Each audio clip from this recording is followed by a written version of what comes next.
Hello and welcome to episode 10, I believe, of Fortis Live. We've done 10 shows already. I'm Kevin, host, owner of Fortis Defense, and my co-host, co-owner of Fortis Defense, my beautiful wife, Angela. Hello. All right, so today it's not going to be a super long show. That's what he says every week. Anyhow, so hopefully it's not going to be a super long show, but one of the main things that we're going to talk about is we are going to talk about the reintroduction of the assault weapons ban by Dianne Feinstein, Senator of California.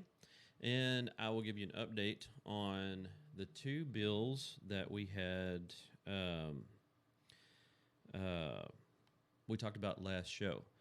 So we have found ourselves in a perpetual spiral of doing nothing but talking about gun laws, and that's really not our intention. But every time we sit down and try to put together the material for the show, it seems like that's the most important thing going on at the time.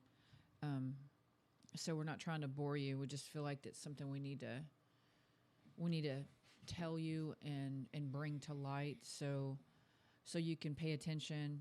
And I think ultimately it flows downhill to pay attention to who you vote for. Yeah, and I'm not talking about the guy in the White House.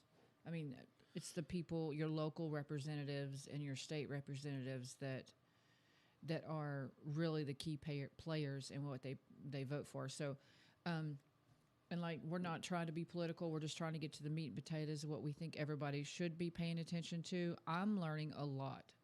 Like, since we started doing the show, we've started looking into things that truly affect gun owners. And I'm not talking about big gun heads. I mean, people that are intelligent, law-abiding citizens with guns. That's it. Just regular, everyday people. So it affects us. And but I'm learning a lot. But that's what we're going to cover today. And I want to apologize ahead of time if it's boring. Yeah. Because there's a lot to it. Yeah, like she said, there's so much more stuff that we want to and that we're going to get to on this show. One of the original things we were wanting to do is every other Thursday have a guest speaker on the show, where we can talk about questions and stuff, and that's coming, guys. It's coming. This is I've told you numerous times. This is still new. We're still, even though we're 10 weeks into it, it's a rookie corner. It's still, we're still new at this. We're still trying to figure out what works. Hell, we just recently, within the last maybe 3 shows, figured out the damn audio on here.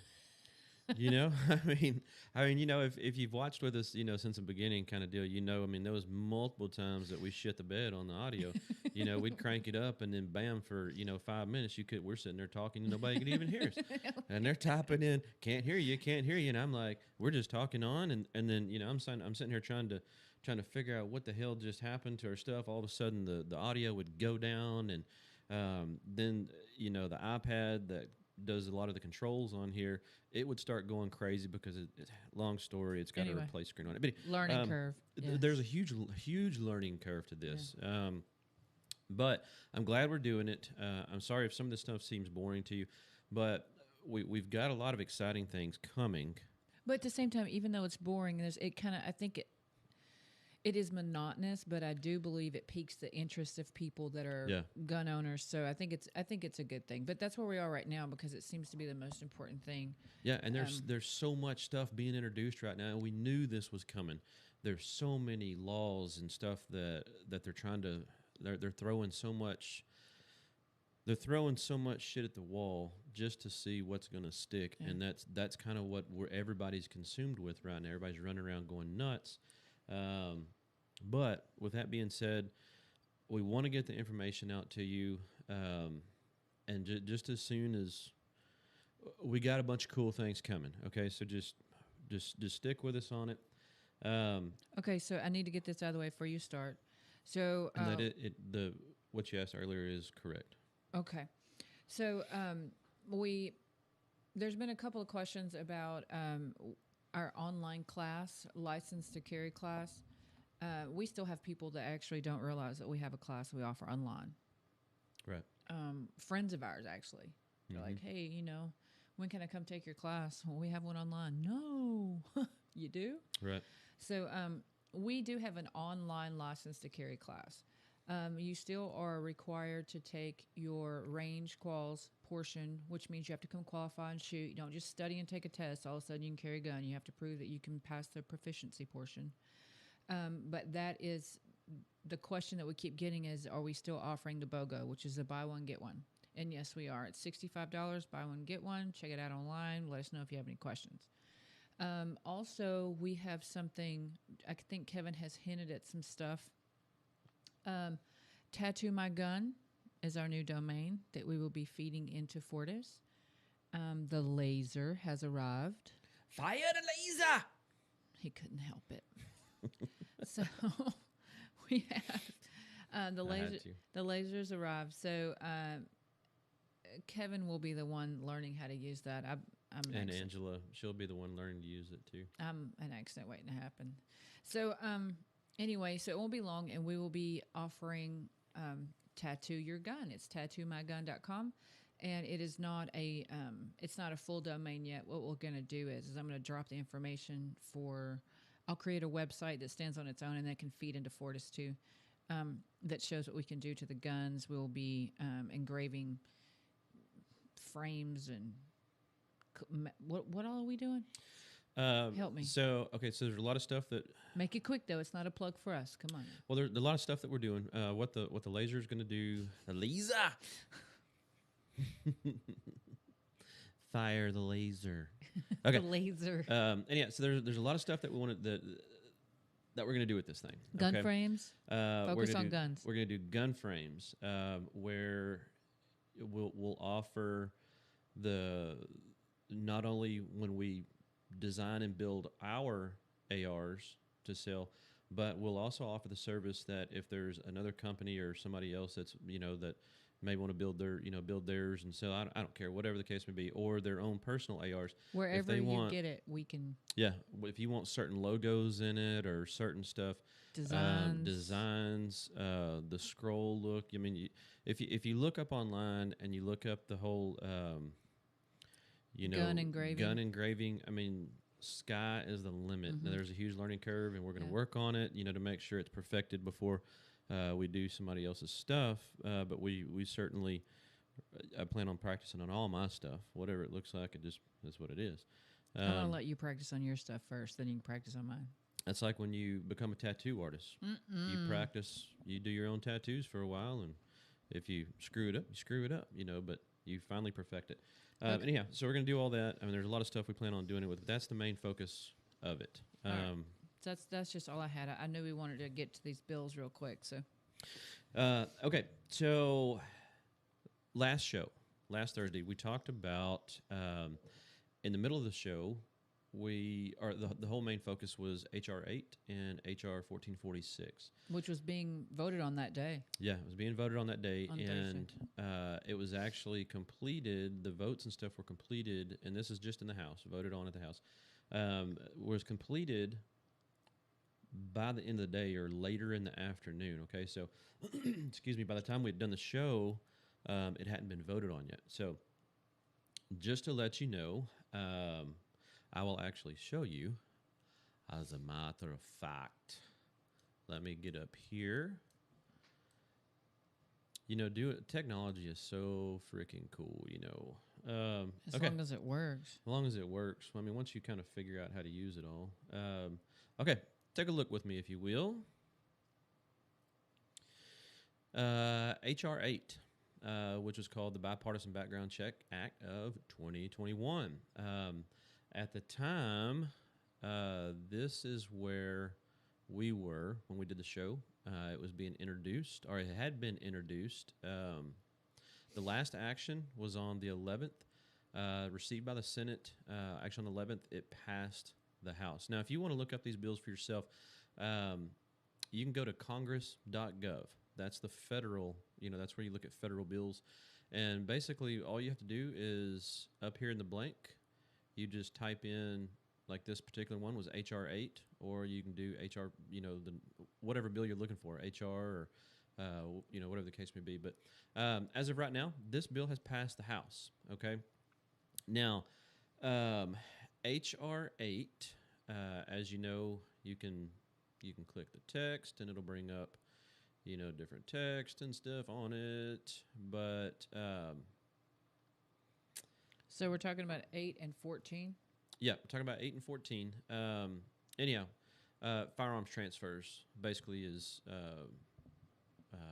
HR 8. But if you want to know more about the bill, I'm not going to dive into detail. You want to know more about the bill, if you look at our last show last Thursday, we talk about it quite a bit more. But anyhow, this bill passed the House. Okay, so it'll now is now sitting in the Senate. HR 1446, Enhanced Background Check Act of 2021, also passed the House on the same day, and it is also sitting with the Senate now. Were either of these passed with amendments? Was any verbiage changed? Okay, so I believe it was, and now don't quote me on this, I think it was 1446. Now, I could be wrong. I have been mistaken once. I was wrong back in 85 one time, but I could be mistaken about this. What Republicans wanted to do, when this was going through, they were trying to add amendments to this bill, or it may have been both. The main amendment they wanted to add to it, the verbiage they wanted added in these bills, was a nationwide reciprocity. Are you going to explain that? Well, I guess I can now. What that is, okay, so take Texas, for instance. We have reciprocity with multiple other states. That is, it's an agreement with one state, person, or country. Basically what it is, you have a handgun license in the state of Texas. If we have a reciprocity agreement with another state like Louisiana, basically they recognize the Texas LTC. So we recognize theirs, they recognize ours. There may be some minor differences in what the law is, but you recognize each other for a mutual benefit kind of deal. So what Republicans tried to add in here was a nationwide reciprocity, because there's multiple states that do not recognize Texas license to carry, or a Louisiana license to carry, or whatever, any other state's license to carry. They don't, where you can't travel into that state and use your handgun license.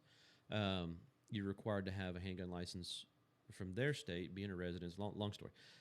Anyhow, so they wanted to add a nationwide, to where every state recognized the license to carry, or CCW, or no matter what state it was, every state recognized each other. Okay, so in the hopes of introducing that as pro-Second Amendment, they knew that the Senate would for sure, or maybe even the House would for sure, not pass any bill that was pro-Second Amendment. Okay, so by attaching that verbiage, they were just doing it to see it tank. Correct. Okay. Now let me reiterate this, guys. It's full of anti-Second Amendment people.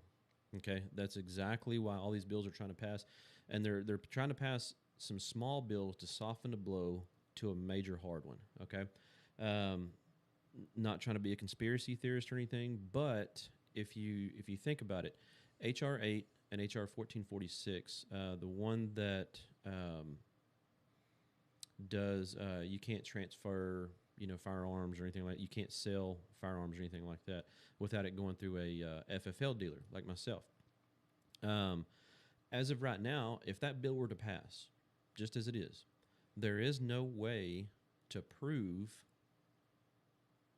sell, or transfer to somebody else.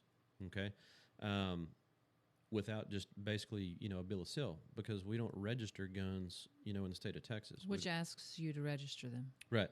So the only way they could prove that, that bill goes into effect, the only way they could prove, you illegally transferred a firearm to somebody else, is now you have to have a gun registry. They would have to create a national registry. Okay.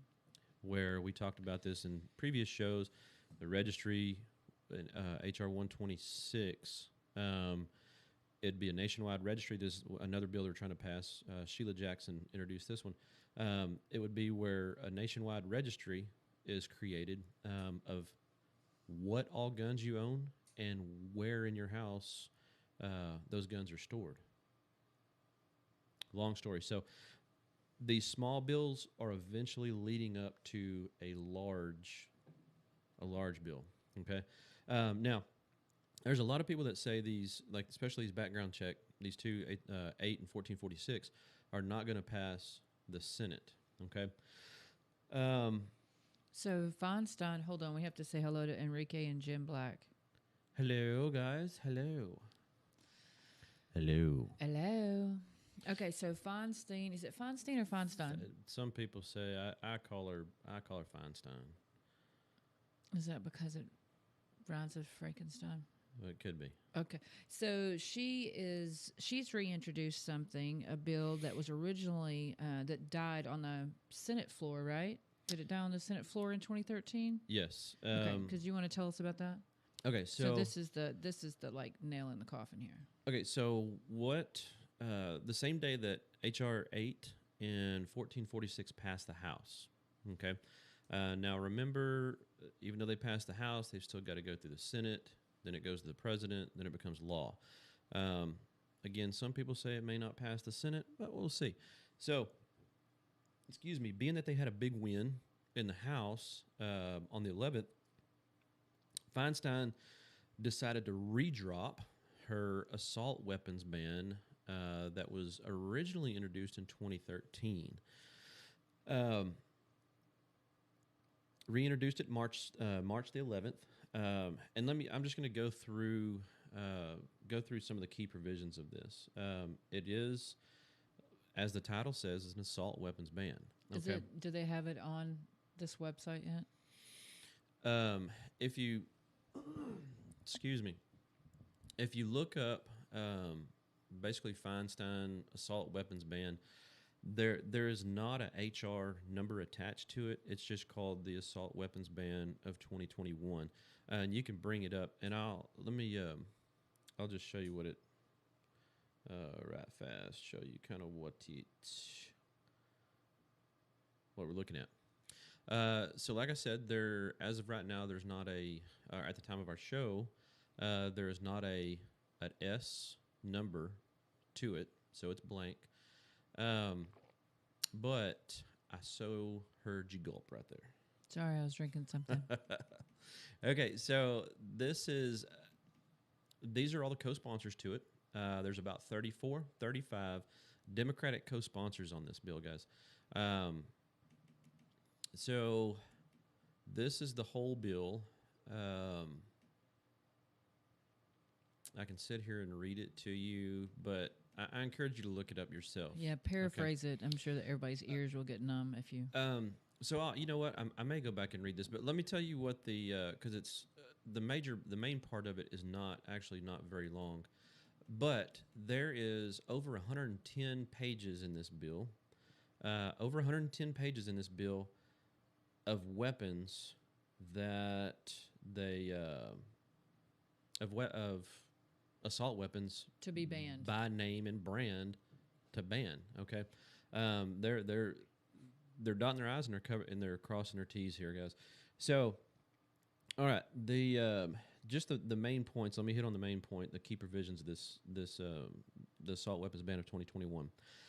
It bans the sale, the manufacture, transfer, and importation of 205 military-style assault weapons by name. Okay, so with that, her original bill in 2013, there was about 110, 120. Okay, so now we're up to 205 different ones. What they're trying to do to kind of soften the blow is they've added grandfathering verbiage into it. So whatever weapons you currently own, as long as they're legally owned, whatever weapons you currently own would be grandfathered in. It bans assault weapons with a capacity to utilize a magazine But doesn't it require a background check for the weapons that are grandfathered in? Yeah, we'll get there. Okay. It bans any assault weapon with the capacity to utilize a magazine that is not a fixed ammunition magazine and has one or more military characteristics, including a pistol grip, a forward grip, a barrel shroud, a threaded barrel, or a folding or telescoping stock. And again, they're adding the grandfathering verbiage into it that say owners may keep existing weapons as long as they're legally owned. This bill also bans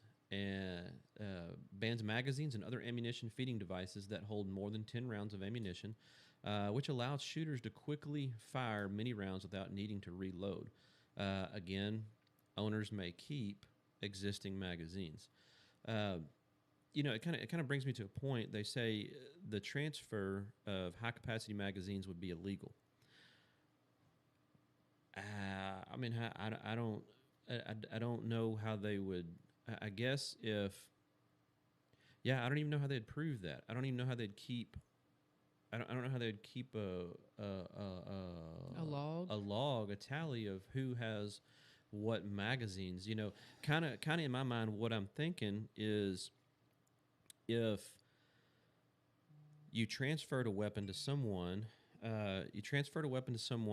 and they looked them up and they said, hey, this person's never had an assault weapon, but boom, not only do they have the assault weapon, they now have a high-capacity magazine.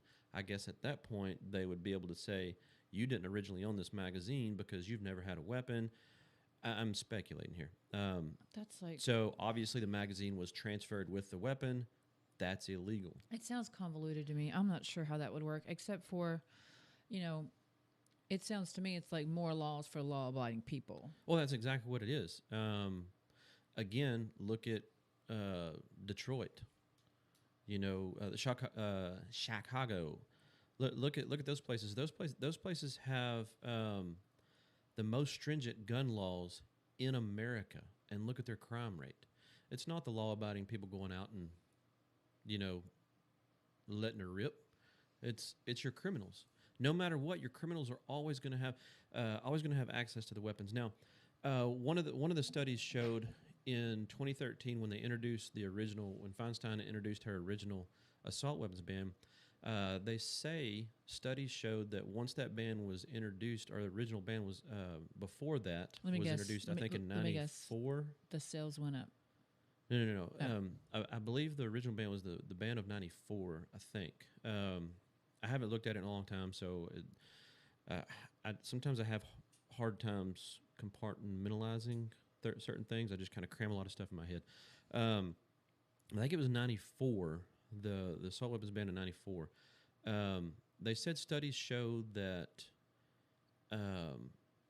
crime that involved weapons went down by 30%, and that once you mean just by threatening the bill? Oh no, because we had an original assault weapons ban at one point, but after it expired, the crime rose by over 180% that dealt with weapons. I thought you were going to say whenever they introduced the bill before it was voted on, like assault weapon sales went through the roof because they were worried about it passing. Oh well, I mean that's still true today. I mean, because you could see when Obama was in office, he was I think to date he was the best gun salesman the United States has ever had. Yeah, ever had.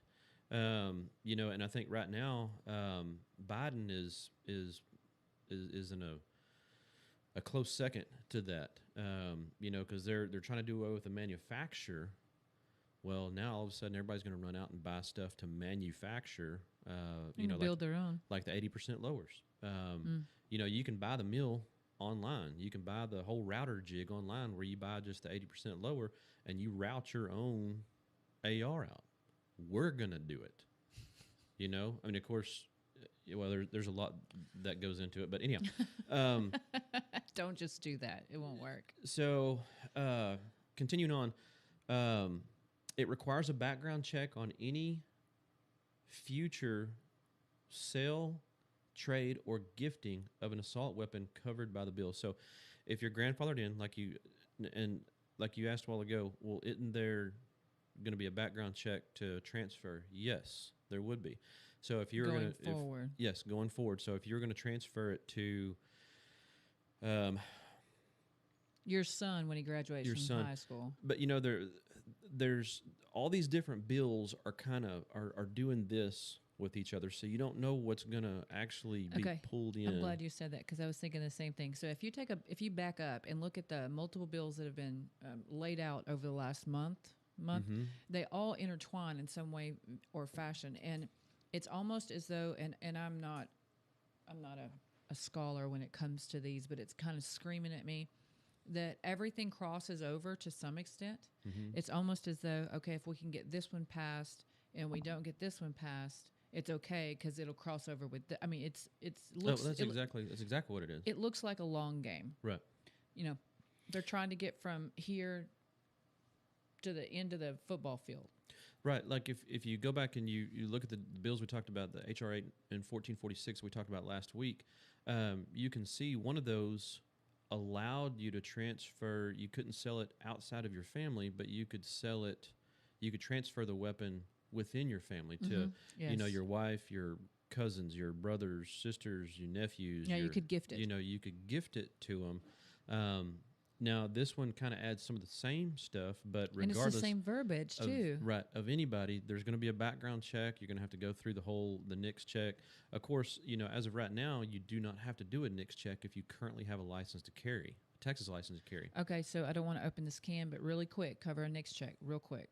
Because Okay. you said that, and some people may not know what the verbiage is. NICS, what it is, it's the background check that, in the state of Texas, if you do not have a license to carry, this is one of the benefits. A lot of law enforcement officers get their license to carry just for this specific reason. Because regardless if you're a law enforcement officer, whatever the case may be, if you go to a store or if you come to us and you buy a new gun or a used gun, whatever it is, you buy a gun regardless. Rifle, pistol, freaking grenade launcher, whatever it is, you have to go through what's called a NICS check, okay? What it is you fill out the ATF form, and you fill it out regardless. But after you fill it out, then they take your license, and then they either call. We either call the FBI or we can run it. I run mine over the computer. Put all your information in and stuff like that, and it does an instant background check on you. Basically, it just checks to see if there's anything in the database that would preclude you or prohibit you from having being able to purchase a weapon. Okay. Now, if you have a license to carry, it takes about 5 or 10 minutes to come back. Now, we're fixing to get down a rabbit hole. Okay. When you do that, it takes about 5 or 10 minutes for it to come back, a yes or a no. Okay. Now you're going to bring up the other bill. Now, that has stated that the burden is being put on the purchaser. Correct. So the way this goes is if they don't get an answer back. So if you're standing in the store or you're standing here and we don't get an answer back. It's 3 days, right? Correct. 3 days. I hold the gun, or the gun store holds the gun for 3 days. Okay. One of the bills that just passed the House, what it now does is they're trying to change that 3 days to 10 business days. Up to 30 complete days for the process. It could technically take up to over 30 because it extends it out to the 3 days to now 10 days that the FBI has to come back and give you a background or a yes or no. If you once you're and it don't count, the weekends don't count. It's now business days, Monday through Friday. So your 10 days is Monday through Friday of the first week, Monday through Friday of the second week. After that 10th day, now you have to petition the FBI why they did not come back with a yes or no. Boom, they've got their about 10 days to come back and give you a reason, if they even give you a reason. So once about a month, or maybe a little over a month expires, now and if something still hadn't come back, only then can you take possession of the weapon that you bought a month ago. Okay. Now, in all fairness, there's, I think since 2000, I don't remember, a handful of years, there's only been about 35,000, if I'm not mistaken, 35,000 NICS checks that didn't come back, or at least that's what the data shows. That sounds like a big number, but there's been It sounds like a big number, a but lot it's more applied. right, but it's really not. So the chances of having a NICS check come back without a yes or no is fairly slim. It just kind of depends on. There's a lot of factors. I don't get into that, but anyhow.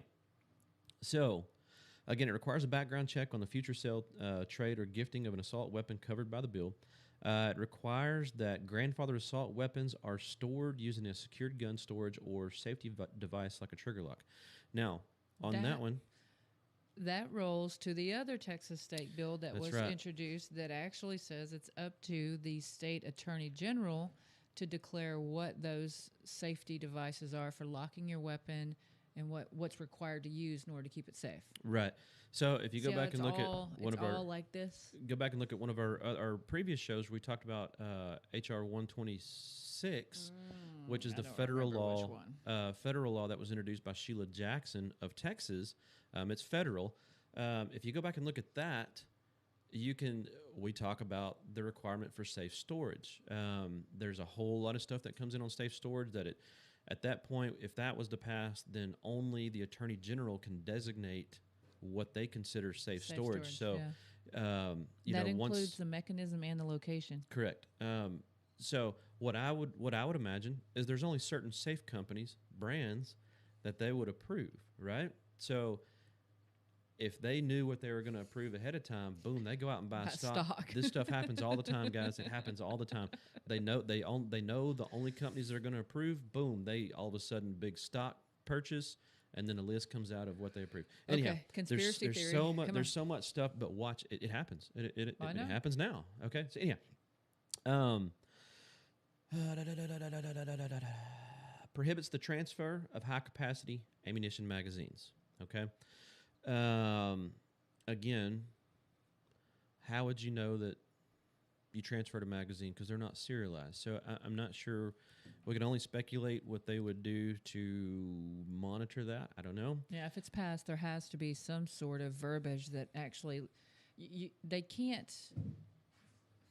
Okay, I'm not going to say they can't, but it would not make sense to pass something that had generic verbiage like that unless it was intentional. I can't imagine it going through because you'd have to come forward with a plan in order to follow said items that are now illegal. You can't just say they're illegal. That's a moot point. If you just say, hey, don't do that, you have to have a way to monitor it. So I don't know where that will go, but that's something that has to be filled in. Okay, now, and keep in mind, all the things that we're talking about, all these bills, if you keep up with Congress, I know it's hard to do, but if you keep up with Congress, and it's mind-numbing, you will have seen that there's a lot of stuff happening right now to get rid of the filibuster.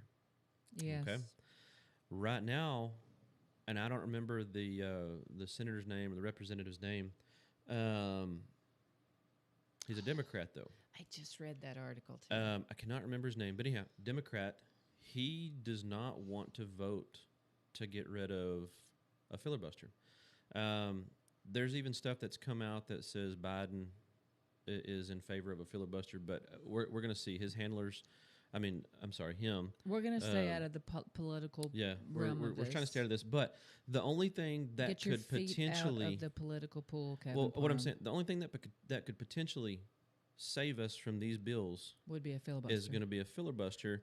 Or, something happened in the Senate with not enough Republican votes on it. But anyhow, we're going to see. We'll keep you updated. It could be something to where we see a lot of this stuff passed, and then it's full of life, and it makes it to the Senate, and it dies. And I think that when this happens, there's a few things that come out of it, good and bad. Good is it makes people pay attention to what's going on. Yeah. Right? Because it's like you're so close to things affecting your life that you really didn't pay attention to before. And then the bad side of it would be it scares people. It scares people into overreacting. Right. Like there was going to be nothing better for gun sales than for this to almost pass. Mm-hmm. So people will go out and buy everything they get their hands on because they're afraid the next time it comes through, it's going to pass. So these kind of things have pros and cons to them in the way they affect us. But my advice at this point would be to just pay attention.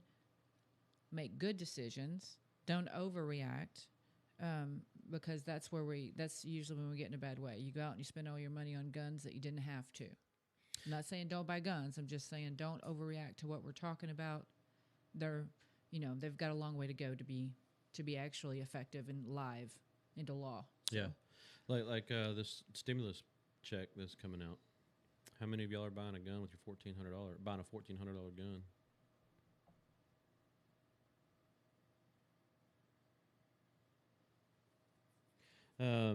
Anyhow, back to what we're talking about. Purpose transfer of high capacity magazines. Bans bump fired stocks or bump stocks. And other devices that allow semi-automatic weapons to fire at fully automatic rates.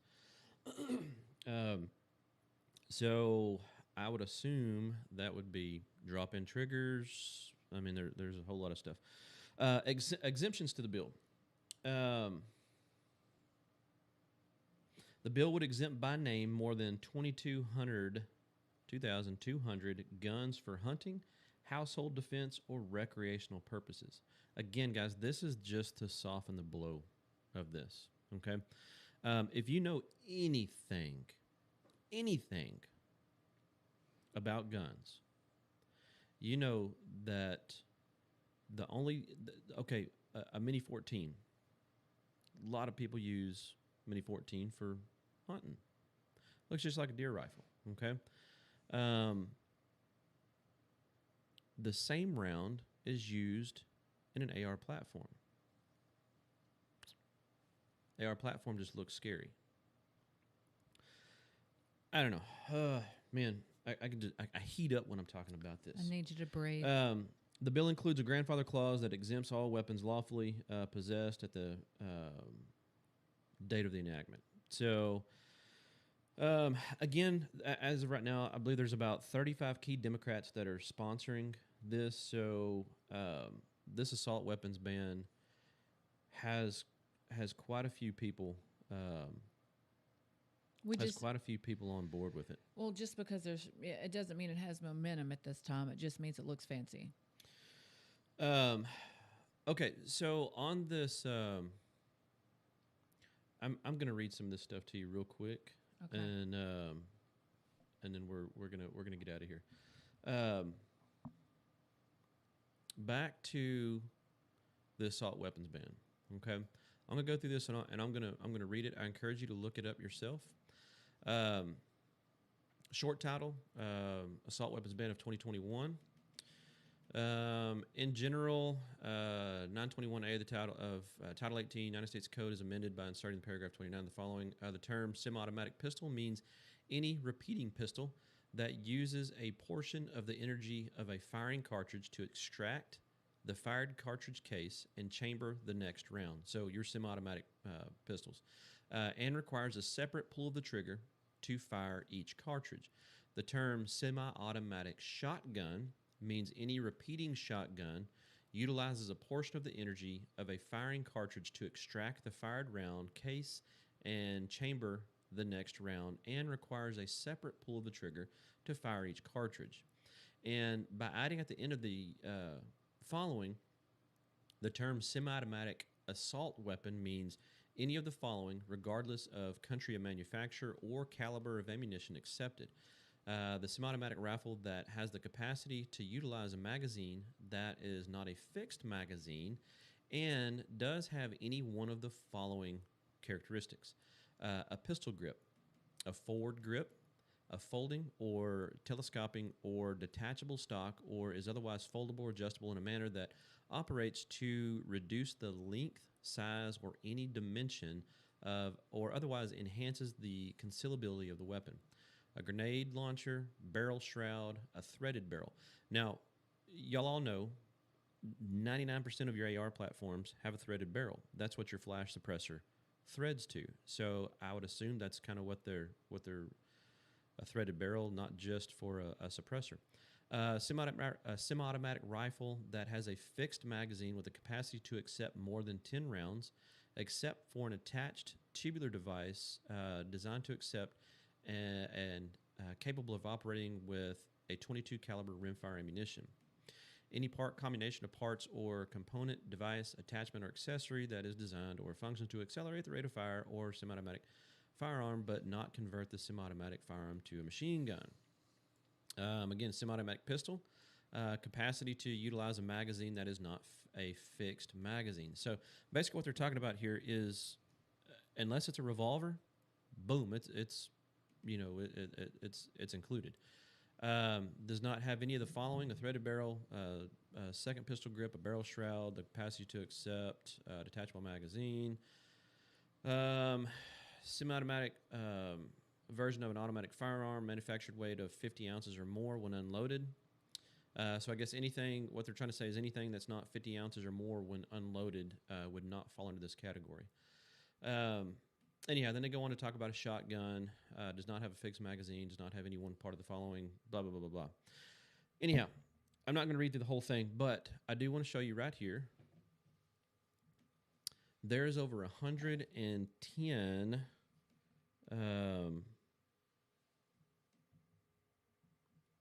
there is over 110 pages of different weapons types. Brands, manufacturers. Just kind of scroll down through here.